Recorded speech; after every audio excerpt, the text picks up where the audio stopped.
Now, before we get started, I always like to throw out the disclaimer. I'm a licensed attorney in several jurisdictions, but none of those jurisdictions amount to me being your counselor at law. So, long story short, not legal advice, infotainment purposes.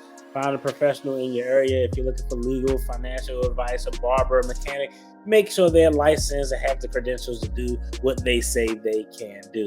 Now, this video is going to be interesting because we're going to talk about a newly sworn officer who is taking the precinct to prison pipeline by making bad decisions. And we all made bad decisions before, especially growing up when you're young. Some bad decisions don't knock you off your trajectory. Some slightly knock you off your trajectory to what your ultimate goal is going to be. Other ones completely kick you in the nuts and knock you completely off trajectory, and then you got to do something completely different. So y'all let me know, what do y'all think? What type of mistake do you all think this is? Let's go ahead and dive into the video, and then we're going to talk about it. Let's get 7 News is learning more about a Prince George's County rookie officer arrested in Virginia, and one of the key crimes that departments across the region have been cracking down on. Stolen vehicles. She's facing 3 counts of unauthorized use. Maryland Bureau Chief Brad Bell is live with the trail of evidence that investigators say this officer actually left behind. Brad. And this involves rental cars that were not rented. There were no contracts. There was no authorization. They were just discovered to be missing from a rental car lot. And then, according to these allegations, connected to this police officer. Last March, the Prince George's County Police Department posted this photo on social media celebrating newly sworn-in police officer Sierra Alston's graduation from the police academy. It was part of honoring Women's History Month. Well, yesterday, the department revealed Alston was arrested last week and is facing felony charges for unauthorized use of 3 rental cars stolen from Reagan National Airport. All right. Okay, now real quick, I already got some questions. I'm not going to be too long because I know y'all like beefing when I talk too much in between the videos.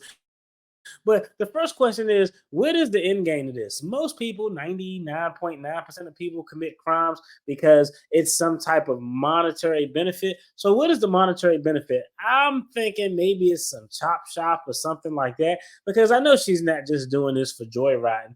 The other thing is they actually charge her with 3 counts of unauthorized use of a motor vehicle. So that kind of leads me to believe that they don't have her necessarily on the hook for the theft of the motor vehicle.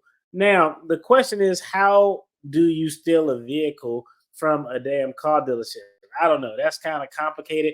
My initial opinion is probably an inside job, but let's go ahead and check out the rest. But these are just the initial questions I got and comments just bubbling from hearing the story. Let's jump back in. 7 News obtaining the criminal complaint filed in Arlington, Virginia. It's now alleged that just after that graduation picture was posted, the 6th rental car company recovered 3 2024 BMWs taken from their lot between February and April. An airport authority police officer claiming that in one car they found a female PGPD jacket. You take a car, you're doing something illegal. That would be like a DEA agent buying drugs when he's off duty and leaving his DEA jacket at the crack house. That's actually wild and extremely stupid. So that's definitely hey, shout out to criminals being dumb, because it keeps us busy in the criminal justice system, but that's kind of stupid. In another, Alston's Instagram account was linked to the entertainment system, and that Alston was recorded driving the 3rd car during an interaction with a DC police officer. Okay, out of all of those, the only one that I'm not going to call her stupid for is the interaction with the DC police officer. It could have been a traffic checkpoint. I don't know. Maybe if she was speeding, it was stupid. You shouldn't be doing anything crazy or remotely illegal in a vehicle that's not yours. But if she was, hey, maybe it was a traffic checkpoint. I haven't drove through a checkpoint in DC, and shit, I can't even remember. I can't even remember. Do they do checkpoints in DC? I guess maybe during like club hours or something. Your boy don't get out that often. But I don't know. That's the only one that's not actually that stupid. But leaving the jacket and leaving your phone and your IG account connected to a vehicle that's not yours that you are in illegally, that's actually stupid. Like now I got questions about how did she perform as a cadet? Did she graduate at the top of her class? Graduate at the bottom? Did she barely graduate? Because right now it's just giving crazy, stupid vibes.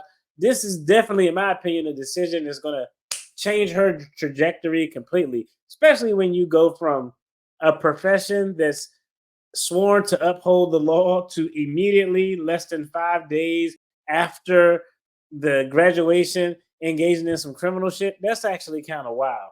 And absolutely crazier thing is right across the street. They also allege Alston's cell phone pinged near the airport on 3 occasions during the period when the cars were taken. The last time, just 5 days after her police graduation. We have asked the police department a series of questions about Alston's background check, if she is still in a new hire probationary period, if she'll now be fired, and was she suspended when PGPD learned of the stolen cars back in July. Yeah, and just a short time ago, we learned that the police department here is not yet ready to answer our questions. Okay, real quick, they're not answering those questions. That's for a reason. Let's back up to see what those questions was. I'm about to tell you. I'm about to tell you exactly why. Let's see. They aren't answering those questions. All right. Was there a background check? Absolutely yes. To get a job in any law enforcement, there's some background check that is going on. Most likely is a very in-depth background check when it comes to the police department. So, I mean, the answer there is clearly yes. Is she still in a probationary period? From the sounds of it, likely yes. I'm not sure offhand what the Prince George's County Police Department probationary period is different for all law enforcement, all states, all municipalities. Some is 90 days, some is a year. Most common that I've seen have been 12 months. Will she be fired? I don't know why they don't answer this one, but I don't know. If you're charged with the crime in light of the evidence that I heard, especially when you leave your cell phone linked to the stolen vehicle, the answer to that one should be unanimous yes. Was she suspended when Prince George's Police Department learned? I'm gonna say no. They probably let it ride out for a while. Um, Honestly, it's kind of a strategical thing too.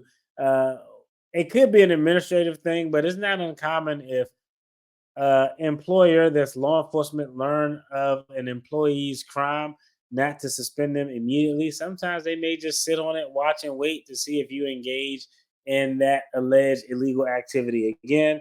Yeah, and just a short time ago, we learned that the police department here is not yet ready to answer our questions. We're going to keep posing them and stay on them until we find out exactly how this case has been handled. This officer, was she on the street the entire time, even after police learned that she was a suspect in the theft of these cars?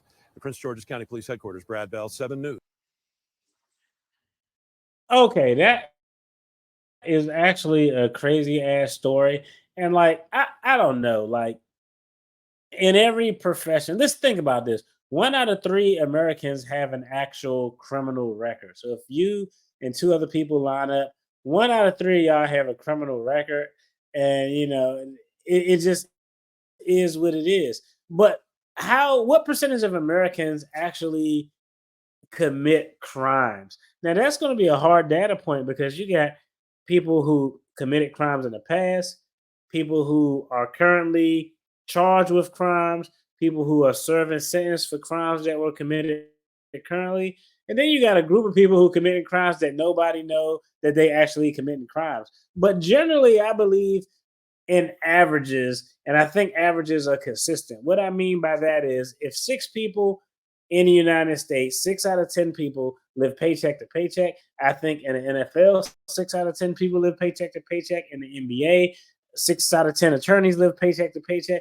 That's kind of how those data points and statistics normally play out. But y'all let me know, Was this I don't know. This is when you engage in dusty behavior, you get a dusty outcome. But I think the most interesting and stupidest thing in this story is, yo, you left your phone connected and you left your Prince George's County Police Department jacket in a stolen vehicle. That's crazy. They weren't able to answer what is the monetary outcome. I pray to goodness that she wasn't doing this just to be joyriding in the BMW, because that would be dumb. I'm going to assume it's some type of monetary benefit, maybe a chop shop to chop them up and sell them off or something to that effect.